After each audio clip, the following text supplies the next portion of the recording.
Hi guys, and welcome back to another Madden 16 Draft Champions video on my channel.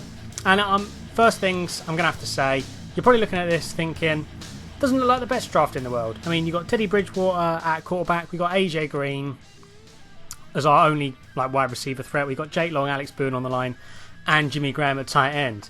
But what you're probably not expecting is this defence. Look at that, we've got CJ Mosley in the middle, we've got ultimate legend Lawrence Taylor at right outside linebacker, and we've got ultimate legend Darrelle Revis at cornerback, and we've also got Revis on the other side of the field. We've got a Revis Island on both sides of the field, so there's no chance an offense is going to score against us with a team like this. But it's going to be a very defensive team. As you can see, the defense is a lot better than the offense. We've got ridiculously good corners, good line, good linebackers, everything like that.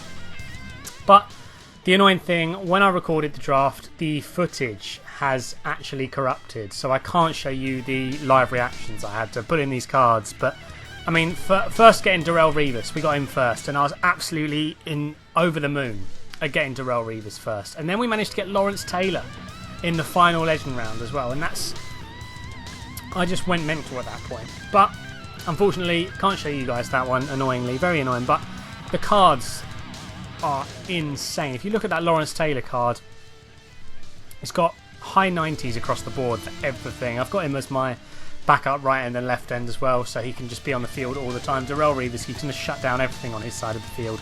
Well, hopefully you guys will enjoy the video. If you do, smash a like on the like button, comment down below if you've ever got a draft with two ultimate legends in it, because I definitely haven't. Subscribe if you're new, but this is the gameplay. So guys, this is the first game with the team, repping the Lions jersey as per usual, hoping to bring some glory to the Lions, who look like they're going to do pretty well this year. I mean, they've got a lot of players, up and coming players, hoping they'll maybe. A lot of people say they definitely won't make playoffs and they're going to be one of the worst teams, but I think since they're working on the running game, well, they seem to be working on their running game a lot, they should hopefully make a much bigger impact in sort of the win-losses this year. Hopefully they will anyway. I'd love to see the Lions start doing well for a change. But that obviously does depend how they adjust to not having Calvin. But anyway, on with the gameplay in the background. A little bit of a Lions tangent there. Forced this guy to 4th and 6th. He was throwing shallow all game. I mean, he was just throwing 2-3 yard passes, something like that across the field all game. And I was just recognised that early on, just swapped to a cover 2, so I've got loads of people in the box. He can't do that. Broke that guy's ankles there, disgustingly broken ankles. He had to go off the field on a stretcher there just from the broken ankles. But at this point, we have we have two offensive threats: Jimmy Graham, AJ Green. AJ Green one-on-one. He's going to come down with it a lot of the time, just because of how tall he is and how good his spec catch is, especially in draft champions against cornerbacks who tends not to be amazing, unless you get ultimate legend Darrelle Revis and the base elite Darrelle Revis. But not everyone's as lucky as I got in this draft, and we forced him to punt 4th and 10 here.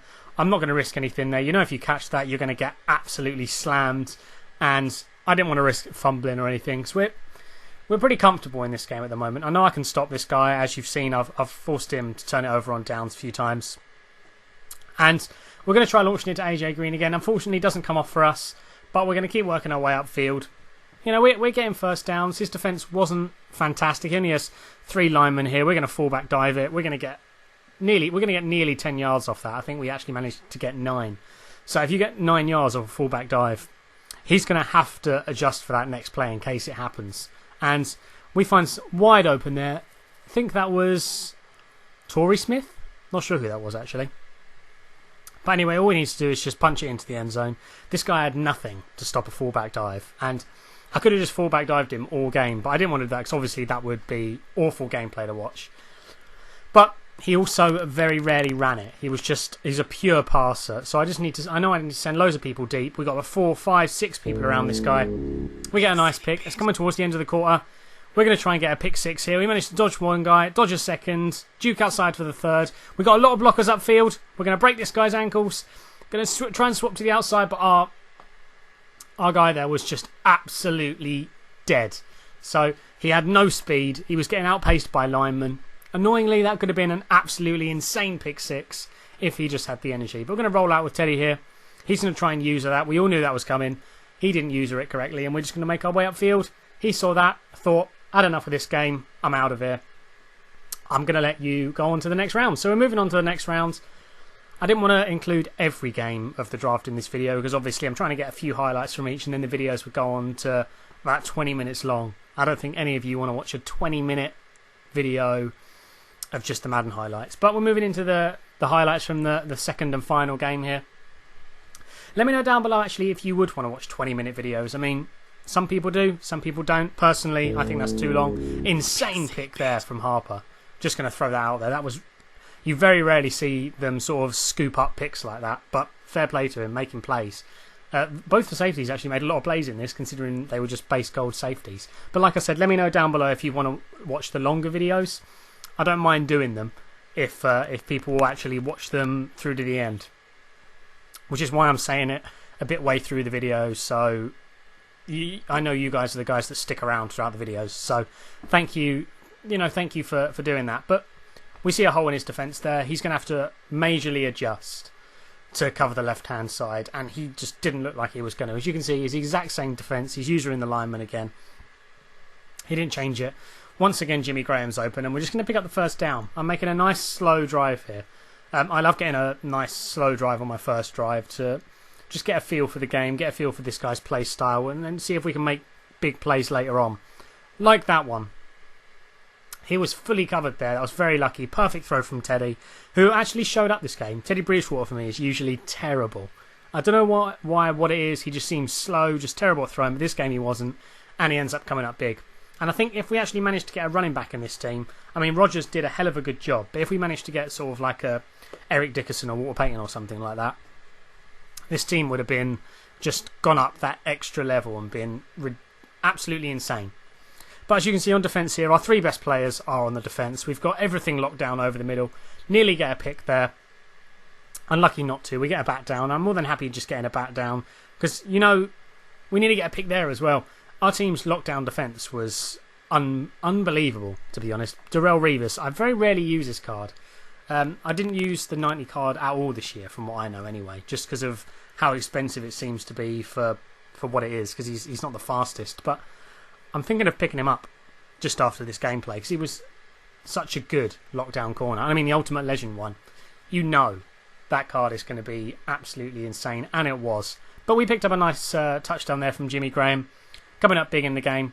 He finds a huge gap there. Not sure how he found that huge gap. I'm going deep coverage a lot of the time, as you can probably tell. I've got 2-man deep, and I'm just covering I'm pretty much going cover 2-man or something like that all game. He manages to pick up an insane catch there.